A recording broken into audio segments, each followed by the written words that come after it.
This is the Transformers Bumblebee Cyberverse Adventures, I guess the Warrior Class Mace Mash Gnaw. I picked up this figure from my local Toys R Us store for a whopping $16. That's how expensive Transformers are out here.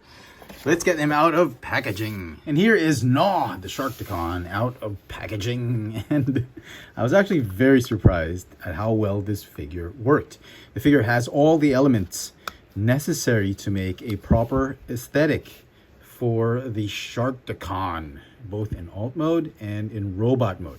It is a sort of a blown up, simplified version of the Titan's Return Gnaw, Legends Gnaw. And you know, this figure kind of looks stocky and bulbous and feels like he's overweight, but this is really the aesthetic of the Sharkticons in the 1986 movie. Here is Gnaw with Studio Series 86 Hot Rod, and the figure kind of works. He's a little on the short side, but if you had several of these, it'll totally work in a diorama with Hot Rod. His main gimmick is the Mace Mash, and what it does is it spins his top part of the torso. You untab here the Decepticon logo in the lower jaw of the Sharkticon mode, and then there is the tail actually serves as a latch and a switch to sort of charge up that spring mechanism. So if you want it faster, you just keep pumping and it'll spin faster, and you'll do that mace mash sort of gimmick. Articulation for the figure, he's got limited articulation as expected. He's got a swivel neck, ball jointed shoulder, bicep swivel or elbow swivel, and that's it, no hinge. So you just move forward and backward like that. The waist, obviously this top part of the torso turns if you unlock that jaw.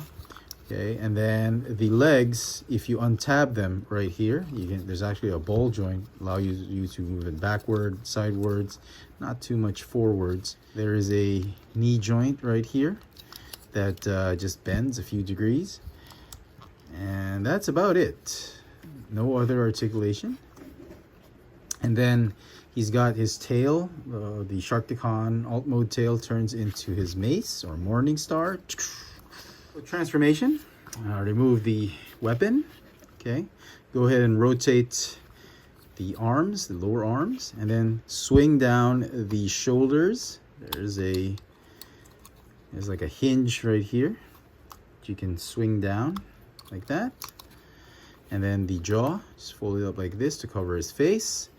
And then the legs, you go ahead and untab the thighs, fold them up like this, and then the back of the feet, they're going to form the halves of the Sharkticon head. Go ahead and swing them over and around the tail before you combine them, and then just fold them down, form the upper half of the head, the jaws right there, and close this up like this. And then all that's left is to actually put the tail, the weapon, form the tail. And that's it. That is Sharkticon mode. The gimmick will not be present, obviously, during this mode. And yeah, again, like I said, in robot mode, even in alt mode or beast mode, he has all the necessary details and elements for the aesthetic of Gnaw, the Sharkticon.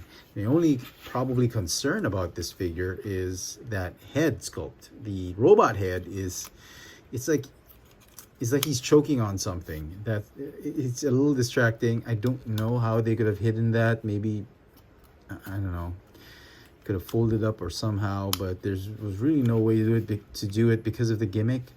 So that's that. The Sharkticon arms, they don't move. They're static. They're just molded in like that.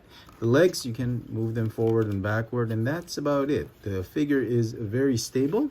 It's very pug-sized, puggy-ish looking alt mode.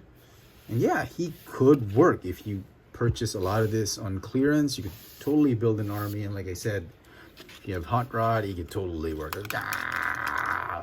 And so some final thoughts on this figure. I think it's okay. I think it's a pretty cool figure, despite being a figure that was meant to target the younger audiences for Transformers Cyberverse line. I think this works. You can actually put it as part of a diorama If you're trying to build that scene from the '86 movie with Hot Rod, Cup, and Grimlock, I think this figure will actually work.